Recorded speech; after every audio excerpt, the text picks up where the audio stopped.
the Western world is now implementing eugenics pre-crime policies. Fetuses are now being pre-screened according to family histories of crime.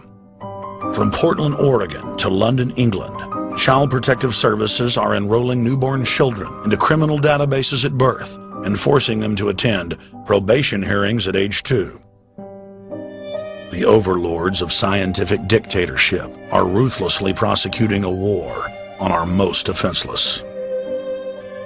In December of 1974, the U.S. government made third world population reduction a central national security issue.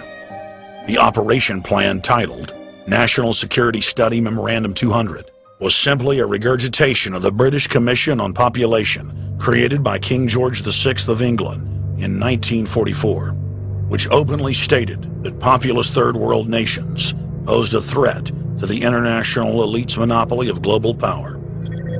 The Kissinger-authored U.S. plan targeted 13 key countries where massive population reduction was called for. Kissinger recommended that IMF and World Bank loans be given on condition that nations initiate aggressive population control programs, such as sterilization. Kissinger also recommended that food be used as a weapon, and that instigating wars was also a helpful tool in reducing population. In 1972, the Nixon White House also implemented a eugenics policy which was directed by George Herbert Walker Bush, then United States Ambassador to the United Nations. Bush advised China on the formulation of their one-child policy and directed the federal government to forcibly sterilize more than 40% of Native American women on reservations. The Bilderberg-dominated Club of Rome advocated environmentalism as the best front to implement population reduction. Western populations would accept serfdom if it was packaged as saving the earth.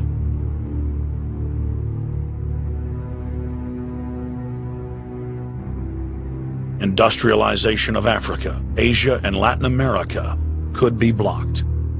Citizens would more willingly give up their national sovereignty if it were sold as a way to help the planet. The think tank also concocted the peak oil fraud as a way to create artificial scarcity.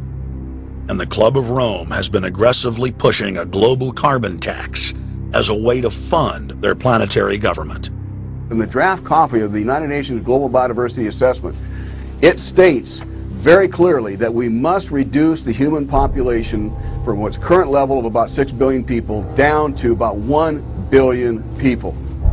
In the 1970s, South Africa developed race-specific bioweapons to target blacks and Asians, and then subsequently sold the technology to Israel in the mid-1980s. In September of 2000, the Project for a New American Century published a document in which Dick Cheney described race-specific bioweapons as politically useful tools. And somebody mentioned, well, why would they want to reduce the human population when that means less money for them? Most people have no idea. They're not after money. They have all the money they need. They're after power. That's their aphrodisiac.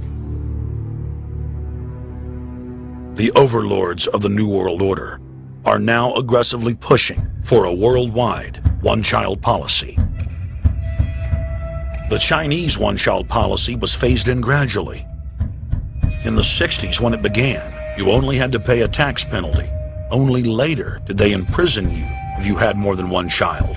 Now the exact same proposals to penalize couples who have more than one child are being made in the United States, England, and Europe. In the push to reduce global warming, children, according to some, are the new culprits.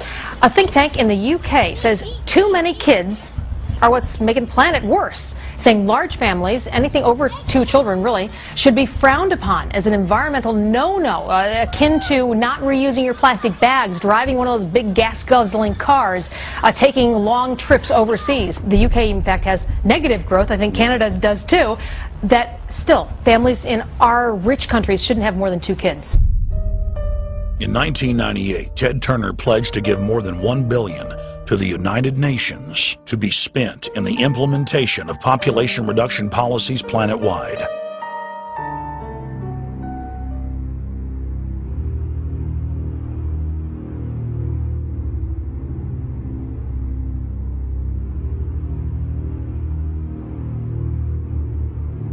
In 1999, the Bill and Melinda Gates Foundation gave $2.2 billion to Planned Parenthood, the United Nations Population Fund, and other population reduction groups. By 2007, the Gates had given more than $30 billion, almost exclusively to population control groups. The controlled corporate press cynically reported that the Gates were giving the money to help third world children.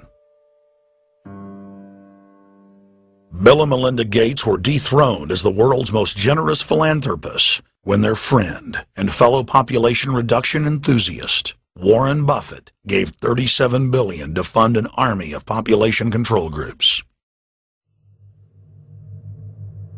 And I actually think the world will be much better when there's only 10 or 20% of us left. Dr. Eric Pianka. Prominent University of Texas biologist Dr. Eric Pianka, while receiving an award from the Texas Academy of Science, said that the worldwide AIDS pandemic was, quote, no good, it's too slow, and went on to laud the virtues of Ebola because it would kill 90% of the world population quickly. When his statements erupted into a national controversy, his graduate students defended him, stating that Pianka was too conservative and that all humans should be killed. But most frightening was the fact that in a crowd of over 1,000 prominent scientists, local newspapers reported that 95% of those in attendance gave Pianka sustained standing ovations every time he extolled the virtues of mass-culling microbes and man's destruction.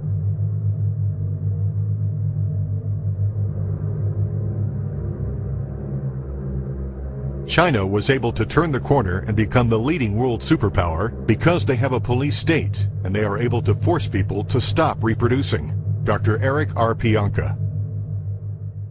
The eugenics movement has now shaken off much of its Nazi baggage and is using people's legitimate concern about the environment as a cloak to conceal their real agenda. Everyone wants to breathe clean air and have good water. But the controllers of the environmental movement have done nothing but co-opt people's concerns and parlay it into support for global policies that further destabilize the third world and create untold misery. Phony environmental and conservation groups are now the biggest private landowners in the world. They lobby government to take property away from local populations, only to develop it themselves later.